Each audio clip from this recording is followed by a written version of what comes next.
What we're doing here today is trying to put some poetry, some music, some realism into what tinnitus means to people like myself, and to give other people a kind of understanding and an awareness of what tinnitus really is for people who live with it every minute, every hour of every day. We know that 1 in 7 adults worldwide perceive tinnitus. So tinnitus is a phantom sound, so people are hearing a sound that is not present in the environment. Some people have it and they say, I'm hearing it, but I'm okay with it. But we know that there's also a group, it's about 25% of the people that really suffer from their tinnitus. It can have a huge impact on the quality of life. Wears you down because you don't have, there's no sign of an ending to it. Because it's just very frustrating with no end in sight.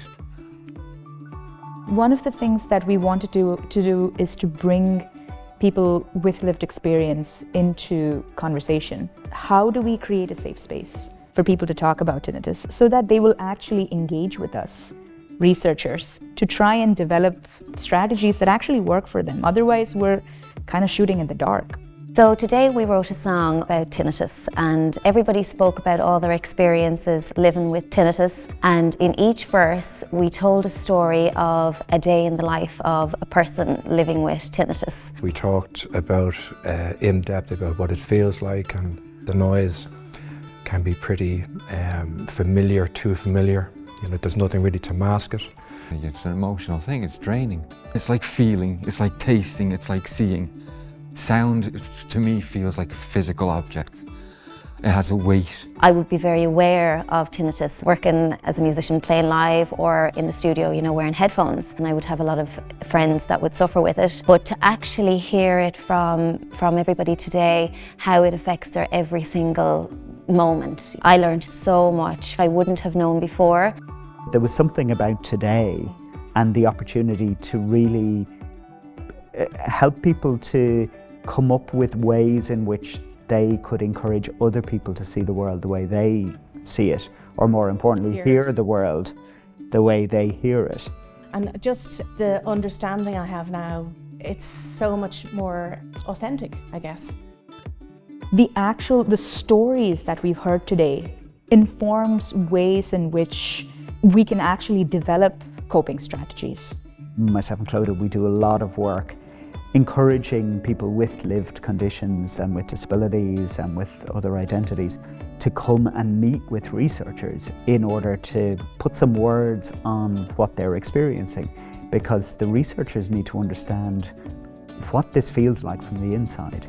As a person that's suffering from it, yeah, you have to go out and maybe assist in a way, because otherwise nobody knows, nobody can see it, nobody can hear it, so you have to go out there, go to things like this and speak with the people that are trying to do something. Tinnitus is one of these invisible experiences from outside. Another person can't immediately experience that. But the arts can help in this translational piece of what is the inner life like, what are the testimonies like, and how do we work together to make that emerge as a common experience we can all reveal and share and talk about.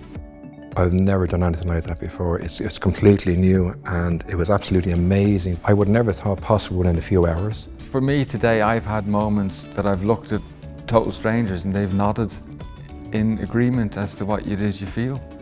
I've not had that before. Your little bit that you think is not important, you're getting a nod going, I got that too. So that's nice. It was a really creative day, a very successful day, and it makes you want to do a little bit more.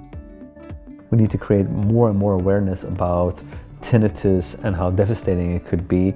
Well, we need to reduce the stigma about tinnitus and also empower empathy about the issue. For me personally, if I didn't have to explain what was going on and it was just kind of accepted, easy. If there's more and more people that will talk about it, more and more politicians will become aware about it, so it will be on the political agenda. So once tinnitus is really out there, we hope that may even be enough in itself to get people's attention to say, oh my God, jeepers, how do these people live with that? And that's a job well done.